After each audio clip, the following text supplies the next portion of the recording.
Welcome to part 2 video. Vinesh Phogat 3 times Commonwealth గేమ్స్‌లో gold medal సాధించింది. బాల్యంలో అనుకోకుండా రెజ్లింగ్‌లోకి ఎంటర్ అయింది. इतनी बुरी तरह से मारे हैं। आप भी बोलो ना कुछ। देखो ना भाई साहब कितनी बुरी तरह से मारे हैं। सुझा दिया है मार मार के। सुझा दिया मार मार के। गित्ता बबित्ता ने मारा है।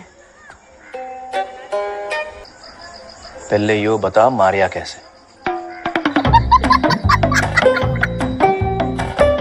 उसने मना कुतिया बोला तो मैं तो चुप रही, लेकिन उसने बबीता को कमी नहीं कह दिया।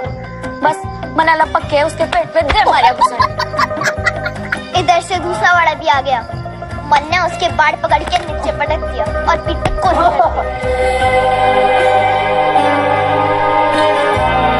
ప్యారిస్ ఒలింపిక్స్ రెజ్లింగ్ గేమ్‌లో ఎలాగైనా ఇండియాకు ఒక పతకం ఖచ్చితంగా వస్తుందని దేశమంతా ఆసక్తిగా ఎదురుచూస్తున్న టైంలో 100 గ్రాములు బరువు ఎక్కువ ఉందని పోటీ నుంచి డిస్క్వాలిఫై చేశారు. చాలా పాపం కదా.